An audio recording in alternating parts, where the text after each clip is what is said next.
Salomat bo'linglar. Assalomu alaykum hurmatli azizlar. Assalomu alaykum hurmatli Oybekjon akamizni bugun ajoyib ashaddiy muxlislari sizlar bilan shunday chiroyli ko'rkam saroyda ko'rishib turganimizdan bag'at xursandmiz. Ilohim ko'rsatganiga shukr, yetkazganiga shukr, sizlarning borligiga shukr.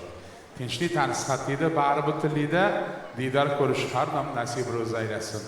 Yurtimizning ko'z temasini yurtimiz kundan kunga chiroyli go'zal bo'lib boryapti. Yurtboshimizning umrlari uzoq, tanlari sog' bo'lsin. Hammaning qadamini hasanat xush kelibsizlar. Ko'radigan ko'zingizlarga, eshitadigan quloqlar ko'z temasi, salomat bo'lishga majbursizlar. Ashta bir aktiv bo'linglar. Ko'rib odam ha, mana qiyiquruli bo'lish kerak. O'zi bu qiyiqiradigan konsert emas bunday o'ylab qaraganda. Maza qilasizlar, og'ir, spokойный, maza qilib, ali chiqib olib jingir dangir urmasdi. Unaqa emas. Mazza o'tirib, kakras hali onaxonlar, otaxonlar bor qo'shiqlar ijro etilyapti. Juda chiroyli. Shuning uchun ham mazza qilib, yayrab o'tiradigan kun. Men ko'ra havosim kelyapti. Hamma onaxonlar, otaxonlar, eri xotin kelib, ayniqsa katta yoshlar farzandlar olib bergan beradilar. Tushing onajonim deb. Yoshlarimiz ham bor. Endi Yevropada bir narsa borki, Yevropada erkak kishali eri xotinlar smokinglarni kiyib olishadi, chiroyli kiyimlarni kiyib konsertga borishadi. Konsertga borib, o'tdan chiqib restoranga borishadi. Ovqatlanib kelishsa, shunaqa erkaklar nima deydi? Ayol bilan birga yurgan erkaklarni nima deydi? Gentleman deydi, gentleman. Bizda yosh oila eri xotin konsertga tushib, konsertdan chiqib 4 ta shashlik yeb, marojniy yeb uyga borsa, onasi uyda kutib olganiga nima deydi? Ona qaynana, ana o'g'limni o'ziga issiq sovuq qo'yapti deydi. Darrov shunaqa bo'ladi-da. Onaxonlar birinchi konsert tushirishi ketdan bilan yoshda tushish kerak. O'zi qaynani maqtayotganmiz kuyovini. Men kuyovni maqtagan qaynam birinchi marta eshitdim. Shunaqa maqtayapti. Meni kuyovim tilla deydi. Kuyovim tilla deydi. Qizimni aytganini qiladi deydi. Qizimni chizgan chizgidan chiqmaydi. Tilla kuyov, bunaqa kuyov yo'q. O'g'lim latta, xotinning so'ziga kiradi deb qo'yadi. Ana teskari ahvol deydi. Shuning uchun yaxshi o'zi ayollar sizlarda hamma narsani boshqaradigan. Ochiqni aytaman, onaxon to'g'risida. To'g'rimi? O'zi ayol kishi uyini boshqaradi-da. Bu ochiq gap. Vaqti erkaklar o'zi kim xotindan qo'rqmaydi? Qo'rqmaydigan bormi xotinidan? Kim bor xotindan qo'rqmaydi? Mana qo'lida qani xotin? Uyda, mana uyda de. Xotining bolalar jim o'tiribdi. Sizga uyda. Erkak kishi bechara pul topadi, uy-joy qurgandan keyin uyni ichini kim tasdiqlaydi? Hamma narsani taqsim deydi. Ayol kishi pardadan kim? Ayollar, stol, divan, ham hattoki uyga keladigan mehmonlarning ro'yxatini ham ayol kishi qiladi. Bechara chetda o'tiradi. Oxir eriga adasi mana spiska, mehmonlar spiskasi. Shunday olib birinchi o'zinikini qidiradi, o'ziniki yo'q. Hammasi xotin taraf. Hech bo'lsa o'rtog'ing ham, ya'ni erkin o'rtog'im qani deydi. Qaysi o'rtog'ing deydi? Erkin o'rtog'im-chi deydi. U o'rtog'ingiz o'tgan yil ishingiz yo'shmaganda yordam berdimi deydi. Qani shu, yo'q, yo'qoting bilan o'rtoq. Mashina qilib sekin o'rtoqda yo'qoladi. Erkak shu 60 dan keyin bitta o'zi yetim bo'lib o'tiradi. Hammasiga aralashadi. O'zi ayollar, ayniqsa ayollar sizlar maza qilasizlarki, bozor tushganda voydo. Bozorani ipodrom degan bozorlar bor, kirib olib, mana kulishyapti. Birinchi unda aylanib chiqasizlar, bundoq tekshirib, ikkinchisida nimani olsamgina uni bilib chiqasizlar. Keyin uchinchisida endi savdo qilaman desanglar bozor yopilib qoladi-da. Ertaga kelarman deb qo'yasizlar, keyin yana bo'ldi. Shuncha sizlar borligiga shukr. Ilohim yaxshilik bo'laversin. Ayol kishi borga hayotimiz chiroyli, fayzli, barakali. Shunchalik farzand bergan ham aytiladi. O'g'il bo'lsa insofli, tofiqli, iymonli, e'tiqodli bo'lsin, qiz bo'lsa hayoli, iboli qiz bo'lsin. Bir chiroyli qiz, juda hayoli, iboli ekan. Mayasini kirib, yerga qarab qo'lini ko'ksiga qo'yib, "Assalomu alaykum. Sizdan bir narsa so'rasam maylimi?" debdi. Qarang, odob, axloq bilan. Hali yigit hayron. "Singlim ko'zimga qarab gapiring" debdi. Hali qizim, "Yo'q, mana onajonim aytganlar, begona erkakni ko'ziga qaramagin deganlar" debdi. Qo'l ko'ksida hali bola hayrat, og'zi ochilib qopti. Ana odob, ana axloq, ana tarbiya, ana hayo, ana ibo. Uylansang, shuna qizga uylangin, baraka topasan. Singlim juda aqlli qiz ekansiz. Nima bering sizga ayting, nima bering ayting siz qizim. Kechirasiz, menga bir pochka sigaret berib yuboring dermish. Hayo iboni yoqib. Qarang. U ham mayli qishloqdan ikkita qiz keldi Toshkentga birinchi marta. Shahar aynan Toshkent sitilarni ovoz ochilib, "Dugonajon, shu sitini qara zo'rligini." Ha, Lekin shahar qizlari aynabdi. Bular sigaret chakishyapti. Yaramas, yaxshi emas, bu yaxshi emas. Dugonajon, biz o'zligimizda qolishimiz kerak. Biz o'zligimizda qolishimiz kerak, dugonajon. Noston oldirmish oxir. Voy aynani deyman. Shuning uchun har bir inson qo'sha qarab, yaxshi ish qilib, hayoli iboli qiz uchrasin bolalarga. 20 yilga er xotin gaplashib, o'tirib bir-biriga qarab, xotini erkalik qilish boshlab, dadasi 20 yil bo'lib turmush qurganimizga faqat menga to'g'risini ayting. 20 yil oldin mana sizga kim aytgan shu qizga uylangin deb? Kim tavsiya qilgan? Desa, eriyamda qarab bilmadim, onasi o'sha paytda rosa dushmanlarim ko'p edi dermish oxir. Endi ayol kishi yaxshi gap shaydosida, to'g'rimi hojona, yaxshi gap eshitish kerak-da. 3-4 kundan yana erkalik qilish boshlabdir erlar. Adasi, hech meni tushingizni ko'rasin dedilar. Savolni qarang. 20 yildan birga yotsa, birga tursa, tushga bola bo'lmaydi. Adasi, hech meni tushingizni ko'rasizmi desa, eri ham jid boplabdi. Onasi dedi, "Men yomon tush ko'rmaslik uchun oyatal kursini o'qitaman" dedim shoxir. Shuning baxtli bo'lsin. Har birlari ilomda sog' bo'linglar. Hali aytadi-yu, ayol kishi quloq bilan yaxshi ko'radi, erkak kishi oshqozoni bilan. Endi zalda o'tirgan hurmatli erkaklar, hurmatli yana qahraga ro'shan iltimos dedim, erkaklar, hammanglar uyga borganinglarda bir haftada bir marta bo'lsa ham o'zingizlarning ayolingizga onasi, "Men seni yaxshi ko'raman, seni sevaman" deb qo'yinglar. Bu etish kerak shu narsa. Ayol kishi shunaqa gapdan kutib o'tiradi. Mana katta yoshinglar, to'g'rimi? To'g'rimi? Shunaqa gap gapirish kerak yoshlar. To'g'rimi aka? Kim bilan keldingiz konsertga? Mana ikkinchi qator o'tirgan aka. Kim bilan keldingiz? Ayolingiz bilan. Mana. Keyin necha marta aytadilar sizga, onasi seni yaxshi ko'raman deb. Aytadilarmi? Necha marta aytadilar? Bir haftada.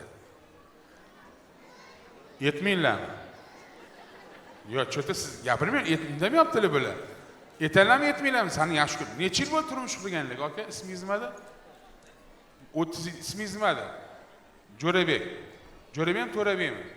Jo'rabek. To'rabek qayerdan? Toshkentdan qayerdan keldinglar? Voyim, bitta qarsha chalib qo'y. Qoraqalpog'iston ketdilar mana. Men Tojikistondan mehmonlar bor ekan. Bormi Tojikistondan? Bor, Qozog'istondan bor, Arabistondan ham kelishibdi. Mana 30 yilmi? 30 yil ichida ikkalanglar jiqqimish bo'lib urushdinglarmi? Yanga siz sochlardan tortib, timdalab urushdingizmi, urushmadingizmi? 30 yil ichida urushdinglarmi, chunki urushmadinglarmi? Umuman urushmadinglar. Va vobshe urushmadinglar 30 yildan beri. Qo'l, o'zi birga yashaysizlarmi? Ishqilib. Hop, qanaqa bir urushmaslik mumkin? 30 yil ichida zerikib ketadi odam, urushtiringlar aka uyga borganda. Keling, unda timdalang yuzlardan sochlarni torting. Onam beketaman deng, keting bir 3-4 kun siz Xayber bor yo'qol deb. Bu maza bu, voy. Men bir hafta bilan urushtiramanman, Mana yaxshi e'tibor sochi yo'q erkaklar har kuni urushadi. Mana e'tibor qilinglar, sochi yo'q erkaklar har kuni urushadi. Xotini har kuni uradi bilan. Shapkani yechingchi, yeching shapkani.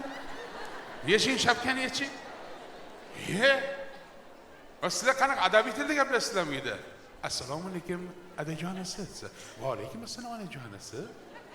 Soat 2 bo'ldi, qayerdingiz? Choyxonadanglar, onajonasi.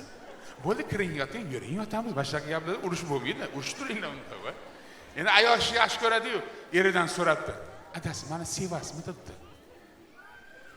Sevaman onasi deb. Ne sevmayman? Sen meni hayotimsan debdi.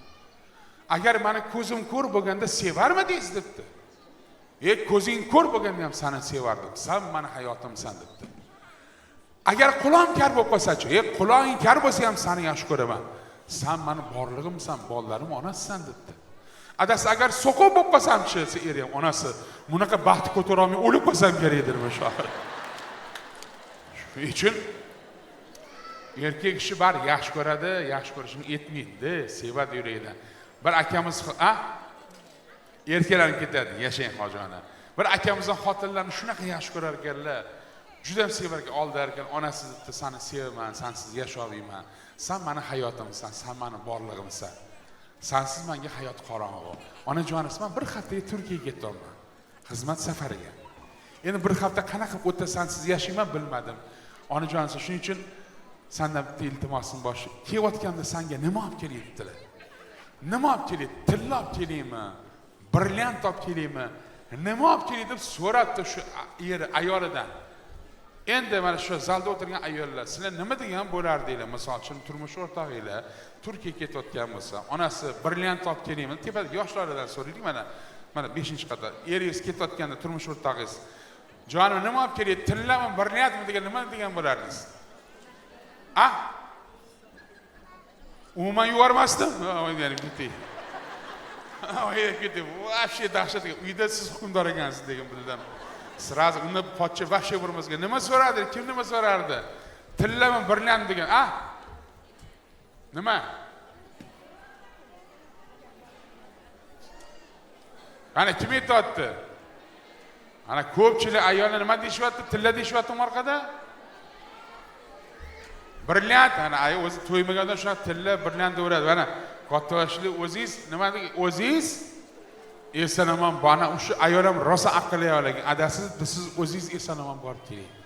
Siz meni brilliantimsiz, tillamsiz debdi. Qarang, eri yig'laveradi. Ayolni ikkita yuzdan o'pib aeroportga chiqib ketdi. Oradan 5-6 soat vaqt o'tgan. Haligi ayol ko'yni g'ash bo'lib oshxonaga kirib televizor qo'ysa, televizorda noxush xabar, eri uchgan samolyot osmonni o'zida avia halokatga uchratdi. Qarang, Xudoning qudratini endi falokatda endi 255 ta passajirdan 254 tasi o'libdi. Bittasi tirik qolgan u ham bo'lsa o'sha ayolning eri. O'zingiz mana baxtimga esaramon keling degan ayolning eri tirik qolibdi, o'rtoqlar. Qarang, duoga gapiradi. Endi tirik qolgan sababi ham bor ekanda hojona. Bu aeroportga chiqmabdi o'sha erkak o'sha kuni. Yunusobodda domda jazmanning uyida qolibdi. Endi qanaqa ketish bilmayotgan ekanda endi. Ana bu tomonlari ham bor deyiladi-yu. Shuning uchun bir xil bilar ekanda, bittasi aytadi og'amni, "Men yubormasdim, men keldilar." Sizdek dirdingizlar, rядом dirdingizlar, rядом. Mayli, yaxshilik bo'laversin, ko'z tegmasin. Bizning yurtimiz kundan-kun chiroyli bo'lyapti, odam havosi kelyapti. Sababiki, nima deydi, O'zbekiston havo yo'llari, temir yo'llari hammasi juda chiroyli. Men shaxsan bizning O'zbekiston havo yo'llariga xosim kelib, rahmat deyman. Sababi mana shu O'zbekiston havo yo'llari bizni dunyo bo'yicha 2-o'rin turar ekan. Xavfsizlik bo'yicha 2-o'rinda bizning havo yo'llari. Haqiqatan mana o'zimizdan juda ham ko'p uchamiz chet ellarga, zo'rg'a, hattoki chet eldan kelyapti ishlagan. Hani komissiya raisi o'tirsa, Germaniyaga uchuvchi kirib ketdi, o'zbek tilini o'rganib. Qayerdan? Germaniya, Berlin, neyimiz debdi. Necha yil stajingiz bor uchuvchilik bo'yicha? 17 yil. Necha marta havo ko'tarib qo'ngansiz? 1500 marta ko'tarib qo'nganman, bo'yin haydaganman debdi. Hop, necha pul oylik so'raysiz biz O'zbekiston havo yo'llaridan? Sen menga $3000 yetadi. Sen nima qilasiz $3000 desa, nemisni taqsimlab beryapti. $1000 o'zimga debdi. $1000 oilamga, $1000 saqlab qo'yaman debdi. Qarang, nemisni. Mana o'ylashib ko'ramizki, keyingisi kiribdi. U Fransiyadan kelibdi. Qarang, fransuz uchuvchi. Bizning O'zbekiston havosiga kelganda endi. Qayerdan desa, Fransiya, Parij. Necha stajingiz bo'lsa, 20 yil. Necha marta havo ko'tarib qo'ygansiz? 1700 marta ko'tarilganman qo'nganman, bo'yin haydaganman. Xo'p, necha pul oylik so'raysiz desa, u ham yetadi. Menga $6000 yetadi. Nima qilasiz $6000 desa, u ham taqsimlab beryapti. $2000 o'zimga, $2000 oilamga, $2000 saqlab qo'yamancha juda yaxshi o'ylashib ko'ramiz. Xo'p, keyingi kirsa o'zidan g'irt eshag'arli Toshkentlik bola. Sonligim biradi, biz Toshkentlik shunaqa salomlashib, o'zi assalomu alaykum deyish kerak. To'liq. Sonligim aka debdi. Hali kattaga ham, rahbariga ham, "Va alaykum assalom. Keling uka." Aka menga debdi, $9000 beraylik, yetadi menga debdi. Ishtahani qarang, ishtahing вообще zo'r ukam. Nima qilasan $9000 desan, bolani qarang Toshkentlikda. Okajonim $3000 sizga debdi. Mana deysiz. $3000 o'zimga debdi. Вообще yaxshi bo'lar ekansan, yoqib qolding menga. Samolyot haydashni bilasan debdi. Вообще bilmayman, qo'rqaman havodan. Voy. Kim haydaydi samolyotni? Mana nemis 3000 ga rozi, nemis haydaydi uchoqara. 9000 taqsimlab yuboribdi, qarshi chalsa bo'ladi. O'zbekda, Toshkentlik. O'zini ham xafa qildi, birovni ham xafa qildi. Eram yurtimiz ko'z tegmasin. Biz o'zbekligimizdan faxrlanamiz, millatimiz ko'z tegmasin. Bizni millatimizni qo'li ochiq, saxiy saxovatli, mehr oqibatli millat. Shuning uchun bizga yurtimiz ham jannat makonni. hali aytadiyu nimadir cho'pni eksang ko'karib chiqadi. Hamma fasl o'z vaqtida, hamma narsa bor, mevalar shirin, hamma narsa shirin. Shuning uchun bizga jannat makon yo'q. Shuning uchun yurtimiz ko'z tegmasin. Konsertimiz davom etadi. Guldiroz qarsiga chalib qo'ysanglar.